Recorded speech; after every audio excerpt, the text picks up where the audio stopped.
Main suspect in the Mangaluru auto blast case, Shariq, is a history sheeter, it has been revealed.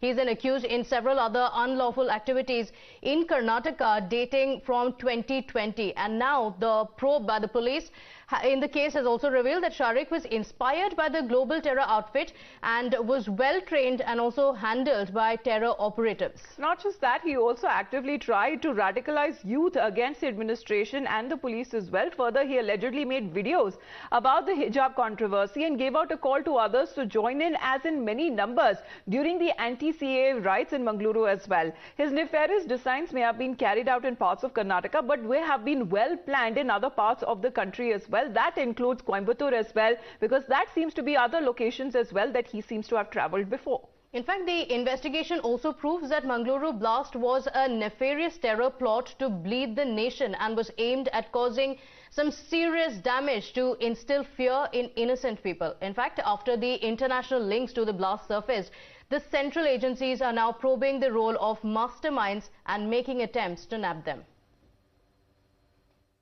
Joining with us is Additional Commissioner of Police, Mr. A. Subramanieshwar Rao. Sir, one critical issue with the Mangaluru blast case, one person has been arrested in Bangalore. Sir, Bangalore, can you give us more information on that? There was a request placed by the Mysore City Police that one of the suspects is in Bangalore, and the location was somewhere in the eastern part of Bangalore in KJL.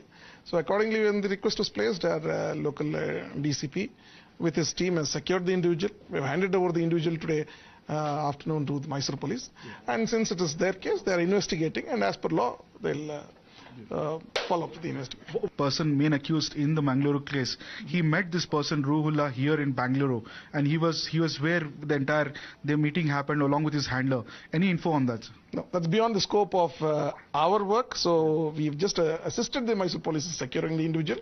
So if we have to investigate in some role in this case, then we'll probably be having that information. This information is exclusively with the Mangalore City Police.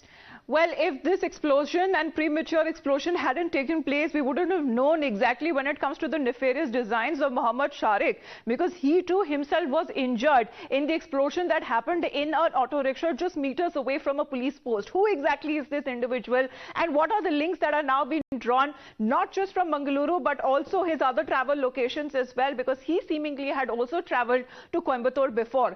Even when it comes to the Coimbatore blast, the blast took place on October 23rd. The blast took place, other ones that we are talking about, on Bangalore on the November 19th of this month itself. The Coimbatore blast, because there are several similarities to draw it from, the first explosion was branded as an accident. That happened on part of the Tamil Nadu police. Here in Mangaluru, in Karnataka, the NI has been roped in hours after the blast. So there are differences as well. In Coimbatore blast, later case that was booked under the UAPA because a lot of pressure was being built upon the DMK government. Here in Karnataka, the terror angle was confirmed within 12 hours of the blast itself. In Coimbatore, the terror angle emerged way later, that is on the 23rd of October. The accused in the case, as far as Mangaluru blast is concerned, was also identified within 24 hours. In fact, his face had also received considerable burn injuries. Despite that, his family there had identified him.